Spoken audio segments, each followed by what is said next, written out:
अगर आपको कोई ऐसी जगह पता चले जहाँ आपकी हर ख्वाहिश पूरी तो हो सकती है, लेकिन बदले में आपको कुछ ऐसा देना पड़ेगा जो आप सोच भी नहीं सकते, तो क्या आप उस जगह पर सौदा कर लेंगे जो मीनाक्षी ने किया था?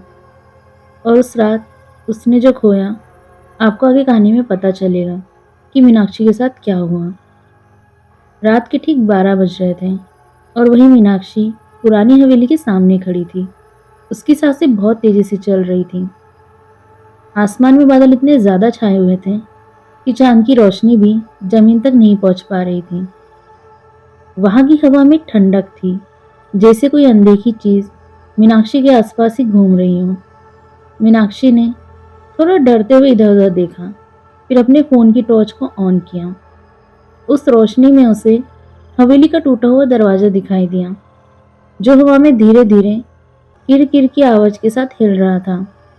मीनाक्षी ने यहाँ के लोग की बातें सुनी हुई थी। वो बोल रहे थे, इस हवेली में एक राक्षस रहता है और वो राक्षस इंसानों से सौदा करता है। उससे जो भी मांगो वो तुम्हें दे तो देता है, लेकिन बदले में वो कुछ ऐसा लेता है जो इंसान कभी सोच भी नहीं सकता।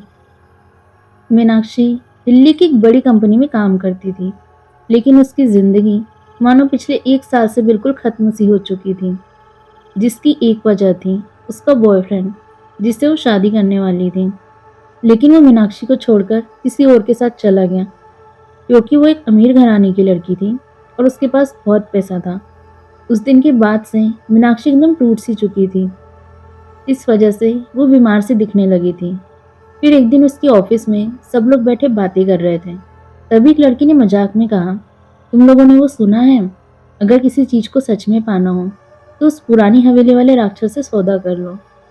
उसकी बात सुनकर सब लोग हंस रहे थे, लेकिन वही मीनाक्षी, वो बिल्कुल भी नहीं हंसी। उसने इस बात को बहुत सीरियसली ले लिया और उसी रात इंटरनेट पर उस जगह के बारे में सर्च किया। मीनाक्षी ने कई लोगों के रिव्यू पढ़े, जिसमें उन लोगों ने लिखा था, हमने वहां जाकर अपनी इच्छा मांगी और वो पूरी हो गई। हम वहां गए और हमें जो चाहिए था वो मिल गया।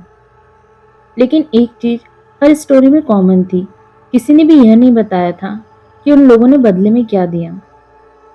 अगली ही रात मीनाक्षी उस हवेली के पास पहुंची। मीनाक्षी ने थोड़ा डरते हुए दरवाजे को धक्का देकर खोल दिया। अंदर घुसते ही एक बहुत अजीब सी, या को बहुत सड़ी हुई सी गंध आ रही थी। मीनाक्षी से वो बदबू बर्दाश्त ही नहीं हुई। उसने जल्दी से अपने मुंह और नाक पर कपड़ा लगा लिया। मीनाक्षी ने देखा, दीवारों पर पुराने चित्र लगे हुए थे, जिनकी आंखें टॉर्च की रोशनी में ऐसी लग रही थी जैसे वो सभी उसे ही देख रही हो। फर्श पर धूल की एक मोटी परत जमी हुई थी और उस धूल पर कई लोगों के पैरों के निशान बने हुए थे। लेकिन अजीब बात यह थी कि वो निशान अंदर तो जा रहे थे, लेकिन बाहर आते हुए नहीं दिख रहे थे। ये देखकर मीनाक्षी घबराने लगी और उसका दिल तेजी से धड़कने लगा।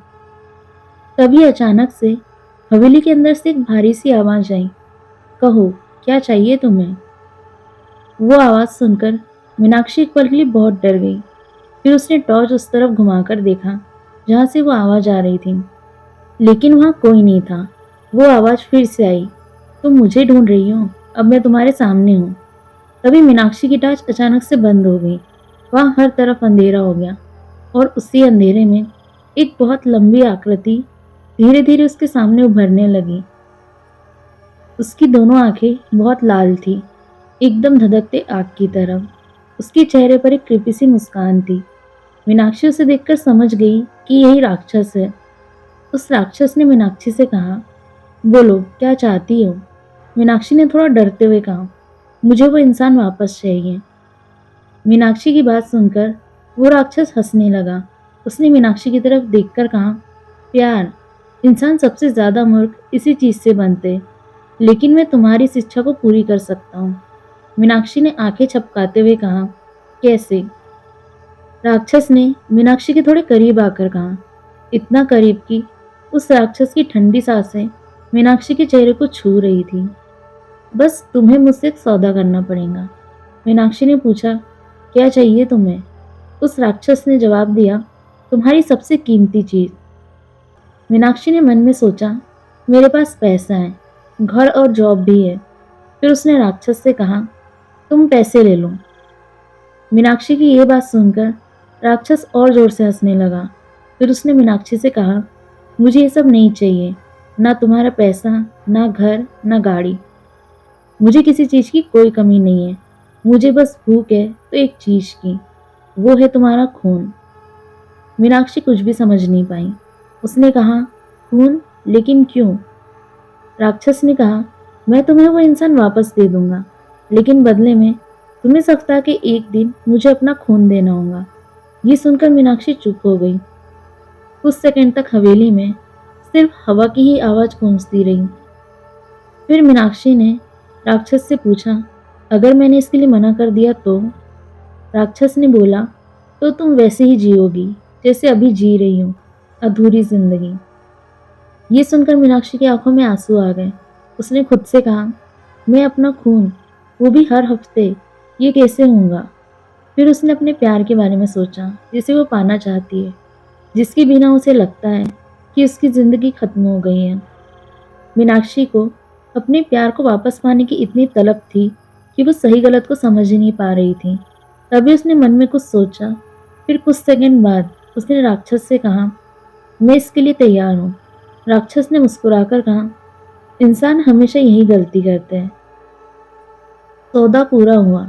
राक्षस ने अपना हाथ आगे बढ़ाया और मीनाक्षी ने भी अपना हाथ आगे बढ़ाया। तभी राक्षस ने कहा, लेकिन मेरी एक बात को याद रखना। राक्षस आगे बोलता, उससे पहले ही मीनाक्षी वहां से चली गई, और यही मीनाक्षी की सबसे बड़ी गलती थी। राक्षस ने मुस्कुराकर कहा, इंसान कितने मूर्ख होते हैं, उन्हें अपने लालच के आगे कुछ नहीं दिखता, अपनी मौत भी नहीं, जो कुछ ही दिनों में उसके दरवाजे पर होंगी। मीनाक्षी जैसी हवेली के बाहर आई, वो बहुत खुश थी और वो वहां से अपने घर चली गई। अब तक सुबह भी हो चुकी थी। मीनाक्षी जैसे ही अपने घर पहुंची तो उसने देखा उसके घर का दरवाजा खुला है और अंदर वही लड़का, मतलब उसका प्यार, खड़ा था, जिसे वो वापस पाना चाहती थी। वो उसे मिल चुका था।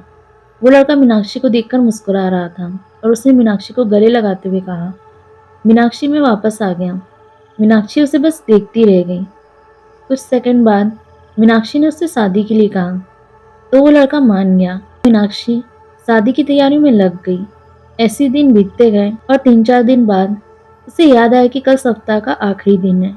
उसने राक्षस से सौदा किया है, अगर उसने खून नहीं दिया तो उसका प्यार वापस चला जाएगा और वो अब ऐसा होने नहीं देंगी। पहले सप्ताह तो मीनाक्षी ने अपना खून राक्षस को दे दिया। दूसरे सप्ताह भी जैसे तैसे मीनाक्षी ने खून दे ही दिया। जब तीसरा सप्ताह आया तो मीनाक्षी की हालत खराब हो गई थी। उसके आंखों के नीचे डार्क सर्कल हो गए थे। वो हल्की सी पीली दिखने लगी थी। उसकी बॉडी देखने में बहुत कमजोर लगने लगी थी। इतनी जल्दी, और वो भी इतना सारा खून, अब वो बिल्कुल नहीं दे सकती थी। तभी उसे याद आया, उसने हवेली में ही सोच लिया था कि वो किसी और का खून राक्षस को दे देंगी। राक्षस को क्या ही पता चलेगा। लेकिन मीनाक्षी कहाँ जानती थी, वो जो कुछ भी सोच रही है इसके बारे में राक्षस अच्छे से जानता था। अब मीनाक्षी बिल्कुल भी ठीक नहीं थी।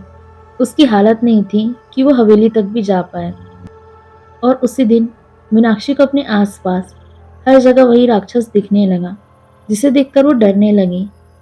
राक्षस ने मीनाक्षी से कहा, अगर तुम हवेली नहीं आई तो ये सौदा टूट जाएगा और तुम्हारा प्यार तुम्हें छोड़कर चला जाएगा।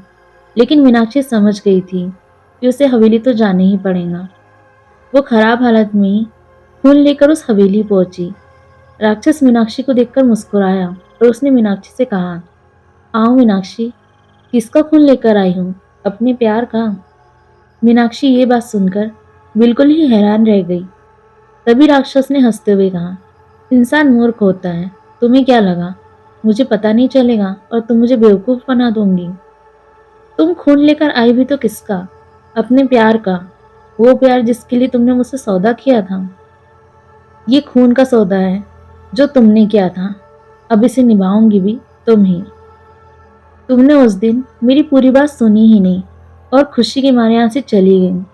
मैं तुम्हें यह बता रहा था कि तुम किसी और का खून मुझे नहीं दे सकती।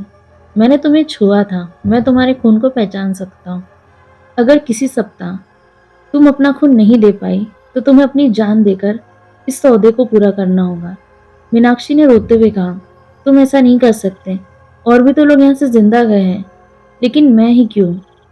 राक्षस ने मुस्कुराकर कहा, यहाँ पर आज तक कोई अंदर आया ही नहीं। तुम पहली हो जो प्यार के लालच में यहाँ तक आ गई। मुझे अब खून नहीं, तुम्हारी जान चाहिए। तुम्हें यहीं पर मरना पड़ेगा। मीनाक्षी कुछ भी समझती, उससे पहले राक्षस ने हंसते हुए मीनाक्षी के शरीर से उसकी आत्मा खींच ली और राक्षस कहीं गायब हो गया। मीनाक्षी अब भी उसी हवेली में है, लेकिन मरी हुई।